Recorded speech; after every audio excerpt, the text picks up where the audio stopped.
Thank you very much. You may have your seats.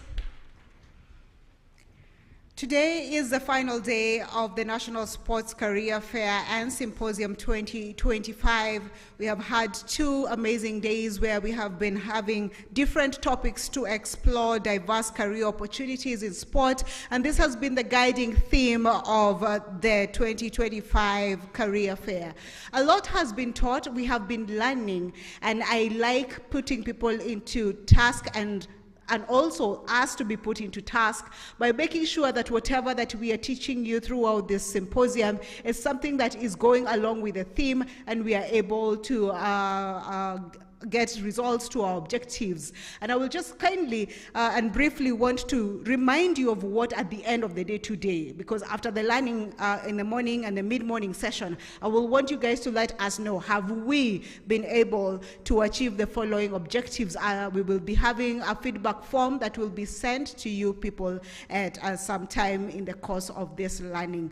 But before that, I will want to welcome each and every person, the speakers that we have today, the management and leadership of the Kenya Academy of Sports. We have Dr. Doreen Othiambo. We have the council also of CAS represented here by Coach Patrick Sang. We will be having others also joining us throughout the day. And the directors of the Kenya Academy of Sports, we really, really appreciate you.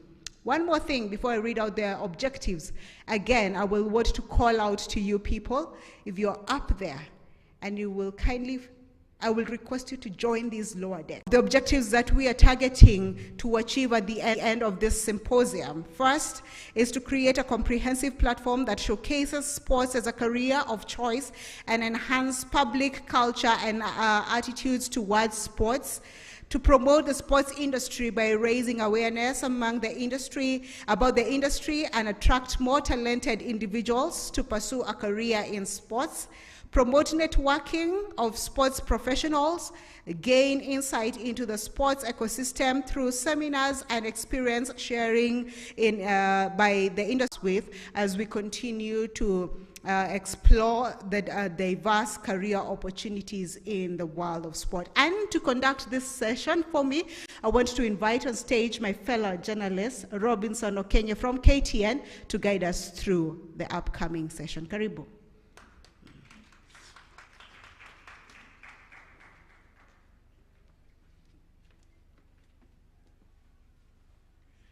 Thank you very much, Shiko.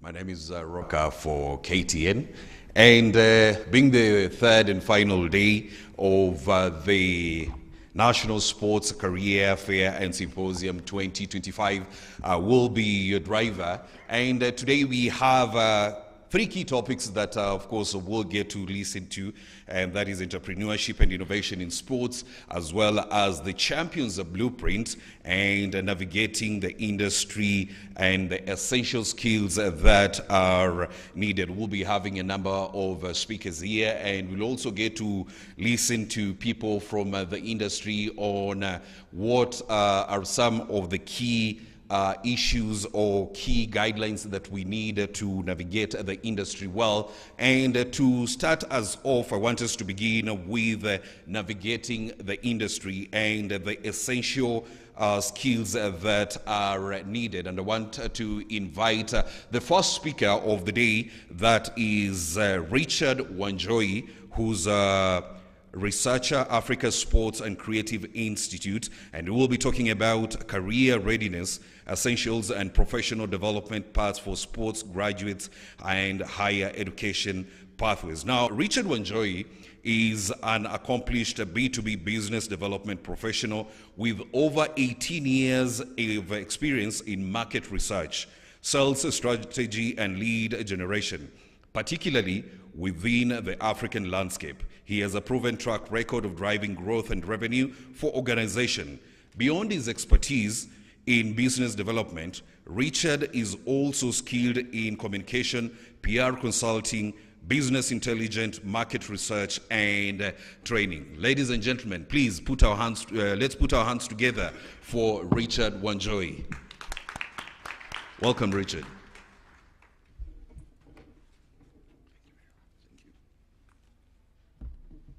Noviambo, the council represented by Patrick Sang, coaches, the organizers of this symposium. I think this has been a conversation that has been ongoing. I think we have had this conversation with Cynthia and Wanjiku and among other organizers for a couple of years. And it's nice to be here, and thank you for this opportunity. So today I'm going to focus on a couple of things around the pathways to sports, or in this particular track of sports. So these are my thoughts and my experiences. It is not rocket science, it is not cast in stone, so bear with me if I don't, if I offend you, or if you feel like I'm not making sense, please, these are my thoughts and what I've done over the years. So I think we can start.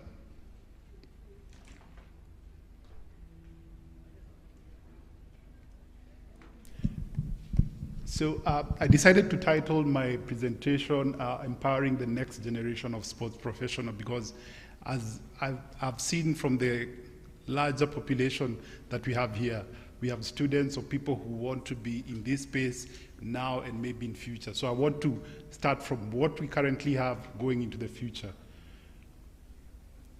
So first of all, that's just my whole profile. I think that I can share later, but I'm here in the capacity of editorial and research lead at Africa Sports Creative and Sports and Creative Institute, sorry. Also a research fellow with the Strathmore University, the business school, and this is focusing on sports, business, and innovation.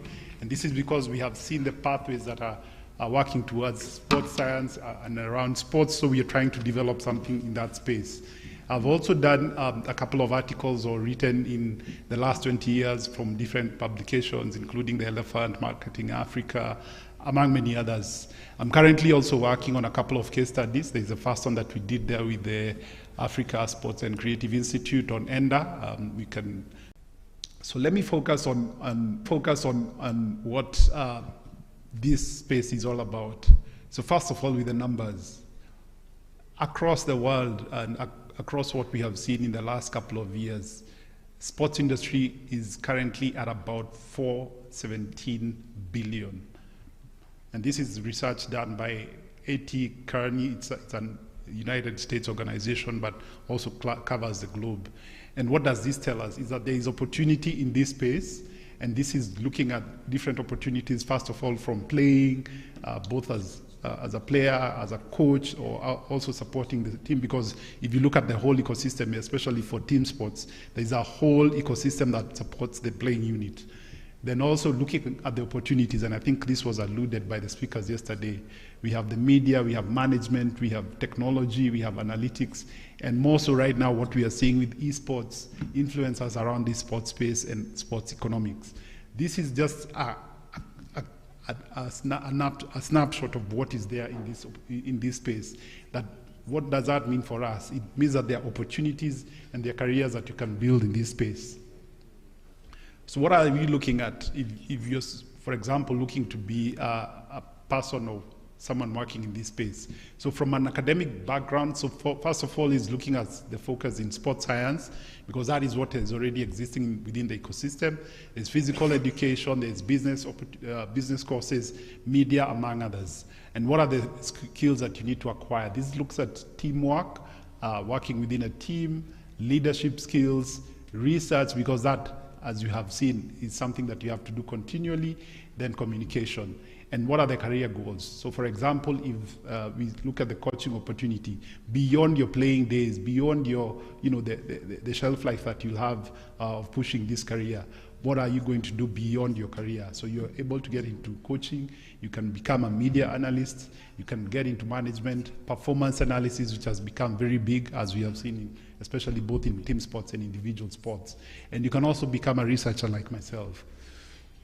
So if you look at the education pathways, I think the text is a bit small, but I've tried to classify it from the certificate level all the way to the postgraduate level.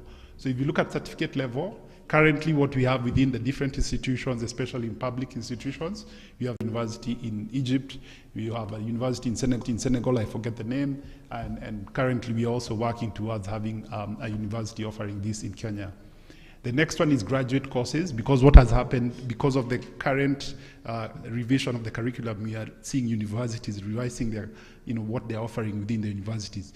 We don't have a specific track towards sports as is with the university courses. What we have had is sports performance and sports science at Kenyatta University, but we are seeing now more and more institutions looking at developing Bachelor of Science in Sports Science. We have seen BCom, but focus in sports business and also sports marketing, and looking at other courses that are also able to attune you towards that career. And this is, for example, in mathematics and statistics, and looking at sports analytics. Then we have the graduate or postgraduate courses. This is the MSc in sports management, MA in data science, MSc in sports science, and this again is just circling back the opportunities that you'll have in the next couple of years. Then we also have different institutions that are working together. For example, Kenyatta University, ourselves with different universities across the region and also beyond the region. So what do you need as a person who is in this space? Again, I will emphasize this: communication. For you to be able to share these experiences, you have to learn how to communicate. You have to just recreation. It's a science. It's something that we have to give a bit of thought to it.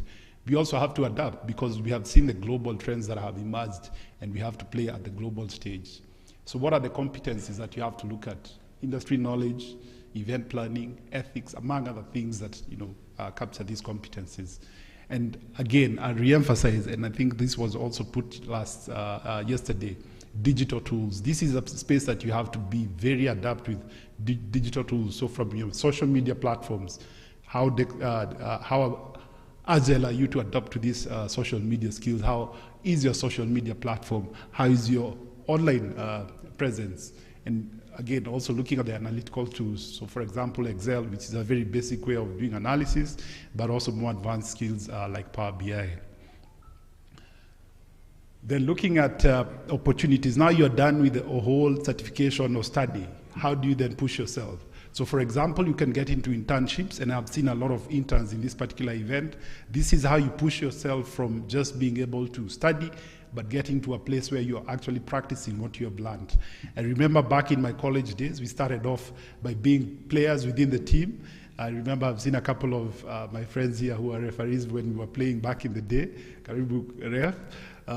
We started off as statisticians, moved on to team management, and eventually we became big supporters of the team. And that is just how you can push yourself within the existing ecosystem. So from club level, federations, and events. Then again, certification. For you to be qualified beyond this particular space. So if you look at, for example, Chan that we are hosting this particular season, a lot of people who did not qualify or who do not have official certification, you are not given the front seat to be part of this conversation. But if you have the right certification, if you have the right skills, then you'll be able to push your agenda and you'll be able to get these opportunities. Then the third one, and I think is quite critical in this space, mentoring and networking. And this is through associations, through engagements like this, and also on LinkedIn. So I decided to just put a few opportunities that are existing in this space. So if you look at what we have seen, and I think I've alluded to this before, sports data analytics. These are people who look at what is existing within the team or within the numbers that exist as a team. I'll give an example. When we were in college, we developed a small team that we comprise of about 3 that were collecting our own data. So first of all, we started with the training. How do people come to training? So we were in charge of the basketball team for the gents and the ladies. So we used to collect the data from the training. Now from the training, we use that data to see who's performing well to get selected to the team. Now from the team, you collect not just your team, but also from the opposition, because then you're able to see how do I match my performance from the current situation to going into the next situation. So that becomes very critical, both at individual and at team level. Then we also have athletics or athlete brand manager, and that was quite critical, I think, from Peter's presentation yesterday. So you're going to be the difference from being just a performer or a star into someone who's making the difference in this space. We have esports strategists. We have seen a lot of opportunities around esports, which is an emerging trend. We have CSR officer in sports. A lot of organizations, both corporate and government bodies, have developed the CSR function within their departments, and so for that you're able to become an authority in that space. And there's also sports tech startup. We have seen a lot of sports tech, and I'd hope to see my friend here, Wanjala Were from Tisini, but I don't know, maybe he's in a different space. I've seen Mohammed from Corastats. That's sports tech at work, because they're able to collect statistics using different technologies. Then going to building a personal brand, this is looking at your digital presence. Do you have a LinkedIn profile? And if you have one, how are you able to post or make regular comments? Do you have a blog? Because you don't need someone's permission to start your own blog and start your own podcast. That is an opportunity to provide a platform that will give you digital visibility, but also just practice this and be able to become an authority. Then from there you become a thought leader, both at writing and speaking engagements, and again on mentorship. The last one is alignment with causes. So for example, we had Henry Wanyoike here, who's working very closely with the differently abled people. So look at a cause that you can be able to support and be aligned to that. What are the tips, again, for early career success? So look at, again, building a portfolio of projects and campaigns, and also doing a lot of analysis. This is basically building your muscle in this space. So for example, as I said, when we started off, when we were doing our own statistics within the team, we didn't know how effective or how this would help.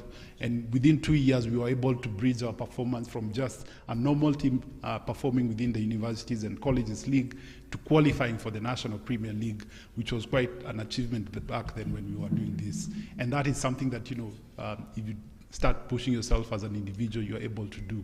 Looking at campaigns, we currently have CHAN that is taking place. In 2 years, we'll be hosting AFCON. Where are you in these opportunities? There are so many opportunities that you can take advantage of. Where are the analyses? For example, we saw the opportunity yesterday of the draw that we had between ourselves and Angola. Who can leverage that and say, okay, we saw the performance of the Kenyan team. Were we at par, or can we become the best on the continent? Second point there is staying updated with industry news and journals. This is basically, again, just developing that academic rigor and academic muscle so that you're able to become an authority in what you're doing. Then for the final one is setting short-term and long-term career goals. Where do you see yourself in 6 months, in 1 year? Where do you see yourself in 5 years? I think some of us who have been in this space, when we started off, it looked like a space that does not have opportunities. We have seen that right now it's going to be a game changer, especially with the opportunity that the government and the current education system has offered us. What are some of the emerging global sports trends that we are looking at? So for example, we have sports data and analytics and AI. I think that has been covered very well.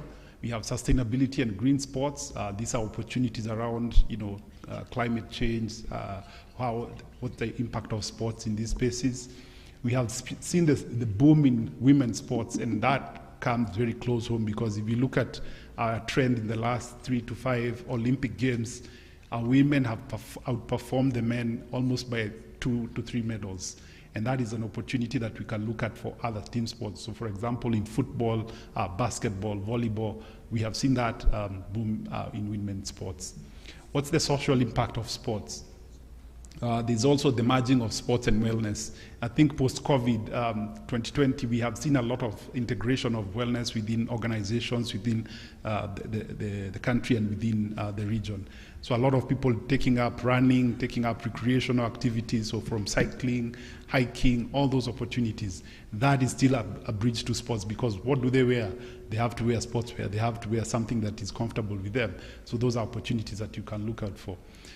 Sports, politics, and diplomacy.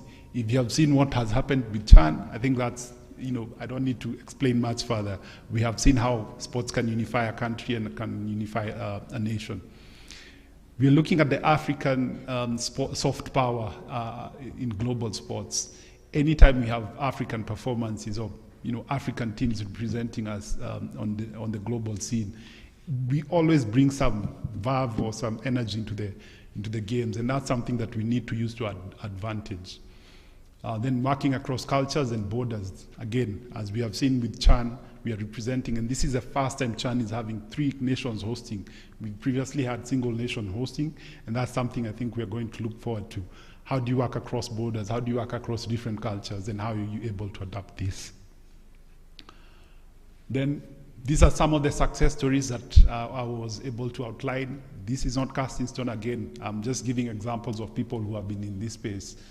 The first one is Nathan, Dean Karaoke. This is a Kenyan who was taking, in fact, his parents had insisted that he does a business course and geared towards developing something in that career. But he chose to work in sports, and he decided to do sports data analytics.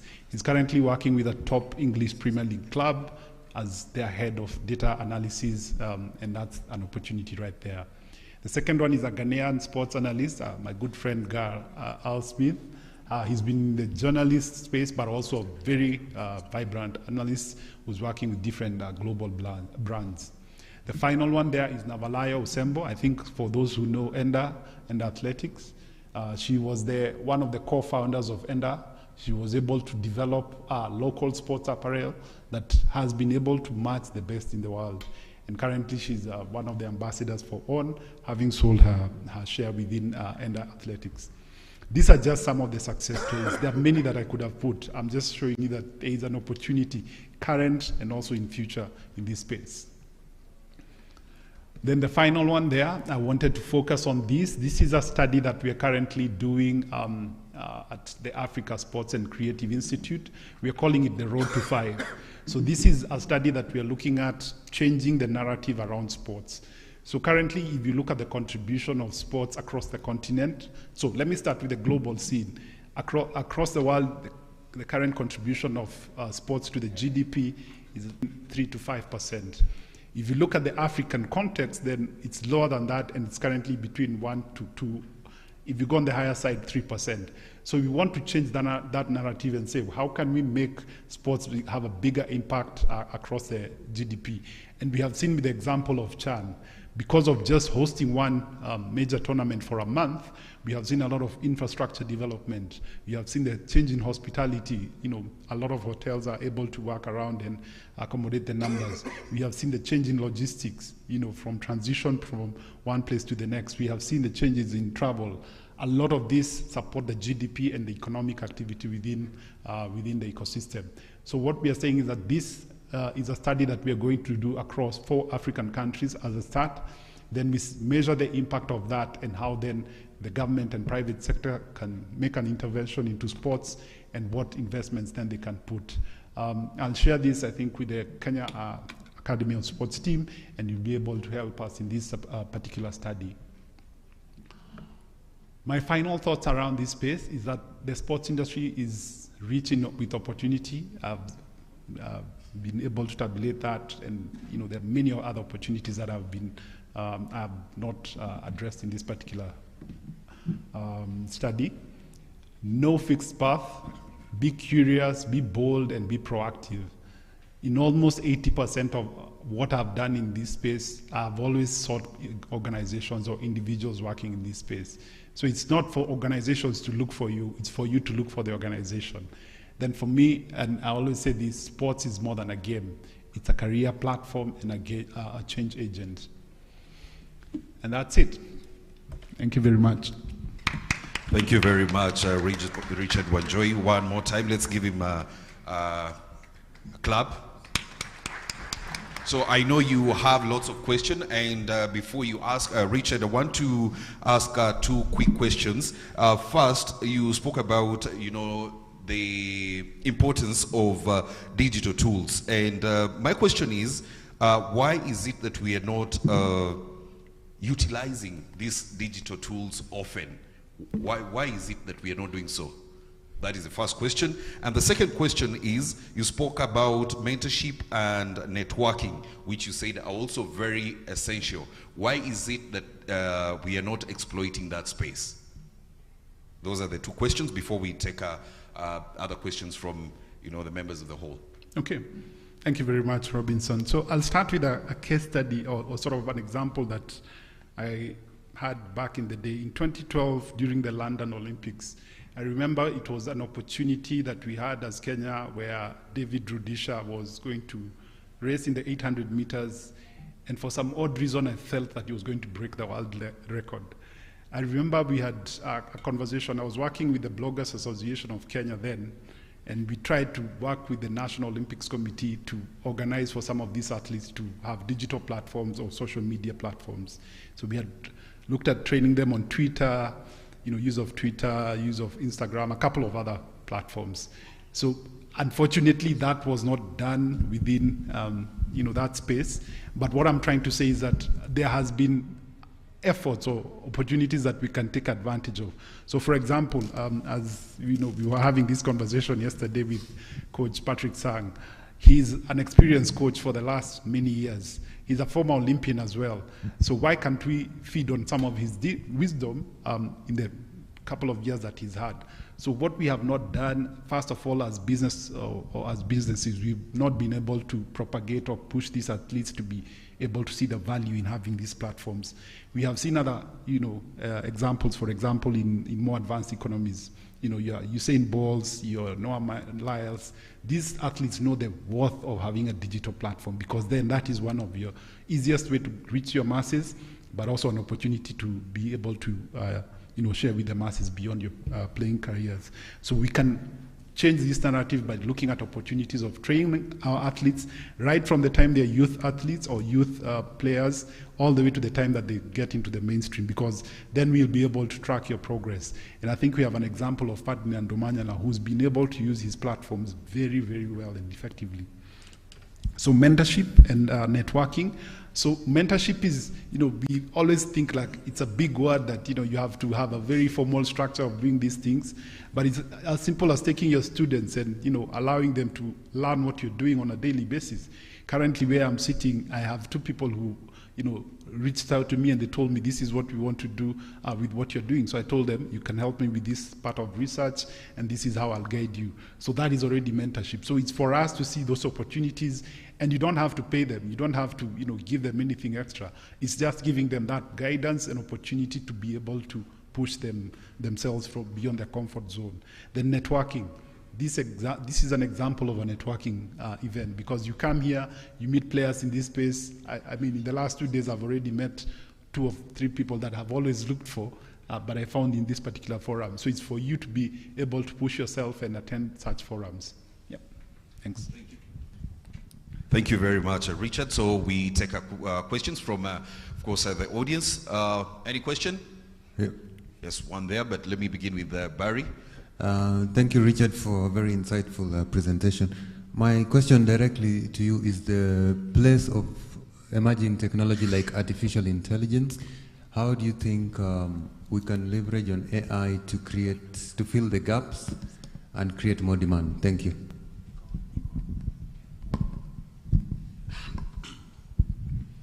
Okay, so thanks for that question. So again, with a lot of the technology or AI, it has to be supported by data. So we have seen, especially in Africa, we have not been able to use or get enough data because of a lot of these tools. So for example, machine learning technologies, they have to use a lot of data. And that is something that we have not been strong at. That's why we are advocating for getting that data, however simple, however small it looks like right now, if you aggregate it. So for example, if you had 12 teams within the National League, football or whatever, if each of those teams is able to collect data and put it in a way that can be consumed by the rest of the public, that way then we start having a conversation around using emerging technologies and AI. Beyond that, we have the video or the media opportunities. So for example, if you have a basic phone, you can start by using that to record your sessions. Those are opportunities that we can start using technologies, however basic, but then build it up and be able to utilize that. I gave the example of how we used to do statistics. We used to use pen and paper, and that is during training and both at game time. Currently, I think with the mobile phones or tablets, you can be able to collect that data using a device and be able to store that in the cloud. So these are just small but essential ways of starting to collect that data. If you aggregate it first from club level, all the way to national level, all the way down to the regional level, you can imagine the richness of that data. And if you look at it, for example, organizations like FIFA, FIFA is very deliberate in the way it does its stuff. They collect data to the minute, to the last point, and that way they've been able to utilize those platforms not just to enrich the game, but also to monetize it, and that's why they're able to get a lot of commercial sense in that. We have a question on the other side. Okay, my name is Samuel Chege from Ulinzi basketball team. My question is very basic because it has affected majority of sports. This is matters active sports. There's always been a challenge after college where very quality athletes give up on sports since they can't get a living out of it. What matters in Africa as a whole is bringing food on the table. We involve ourselves in sports primarily to gain out of it, unlike the West, where people involved in sports purposely to excel. So how are we gonna curb this menace of losing very active, very good sports personnel after college? So thank you, Samuel, and nice to see that Ulinzi is still alive. It's still one of the best teams within the basketball league. It used to give us nightmares when we used to play in the National Premier League. But to your question about the career and post-career life, so it's still a space that we have not addressed locally. I think that's something that is still upon us to address. So my thoughts are around this. So first of all, if the ecosystem is rich or big enough for us to be able to plug in, either as active players and post-retirement or after we have retired, we can have those opportunities. So for example, if you look at the clubs that we have, let's say for basketball, we have over 47 counties. If you look at the 47 counties, I'm sure half of those would have an opportunity to develop regional or centers of excellence. If, for example, we put all that infrastructure in place, these are opportunities for people to plug in and be able to apply themselves both within their playing days and also post-career. There are also opportunities within the different clubs. So if you look at the national or national leagues that we have, if, for example, we have 12 teams playing in the national league, each of those leagues need coaching people, need staff people to be able to support these individuals. If I remember in our college days, for the support staff used to be between 6 to 10 people. So these are opportunities. If you look at 10 to 12 clubs, start at national level, then go to the counties and cascade it downwards. All I'm saying is that there are opportunities for us to make this happen, but that has to be a deliberate effort, first of all, from the federations themselves developing a very proper structure, but also from the government and investment in the infrastructure to support this. A lot of this will come then for the private sector to be able to plug in. Thank you very much. Final question here. Okay, thank you very much. This is Michael Njogu, Kirinyaga County, coach for juniors. Well, the research you have done is excellent, but I would just like to get more in doing some stuff like health. You see now the issue of juniors is about health. Okay, they can't run very much, short time, but again you find that they like pushing, sometimes fighting, you see. Well, how do you handle a good player competing, then they start some fighting issues, and then you keep on telling them this, they don't listen. Another issue is about parenting. Well, a kid likes playing, but the mother, the father, no, don't play, you see. So the kid sneaks in, plays a short time, then goes back, the parent is on and off. Another thing, the issue of sporting is good, but the challenge is finances. Well, a basketball goes for 4,000. The kids, you see? And then like in Alliance on 23rd, there are some juniors competition, you see? But it only happens in towns. Us in the rural, we miss such opportunities. So I would like you to help us so that we can navigate the equal way. When the Nairobi do this, the Kakamega are doing that, we're also doing it in Kirinyaga. You see, so that at least a junior can say, okay, even Kiambu, they are doing that, as we are doing that. And then the flow goes on. Thank you. Okay. So there are like 4 parts in your question, but I'll try and address them accordingly. So the first one is about discipline, or maybe related to that, parenting. I think it's important as individuals or as support systems, we provide that support both to our kids and to those that we see around us. I think back in the day when we'd see a lot of kids doing sports or sports activities, even as a parent, you would try and support, and if not support that kid, then, in case you see some truancy or some elements of indiscipline, then you make sure that they're, in the straight and narrow. Because again, if they're not able to have that discipline within the way they relate to their team members, then even when you get to the game, surely you will not be able to have that discipline. As parents or as guardians, I think it's important. Any kids who tries to get into sports, I personally, in case my kids tell me they want to do something in sports, I always give them that support. It may not be as cheap, it may not come easily, but you have to give that support so that they're able to say, okay, can I be a talent or can I become the best in this? Overall, I think also around the support structure for county or people who are in the devolved regions. So if you look at, for example, what the counties are doing with the different infrastructure, so beyond just their planning activities, they have to have something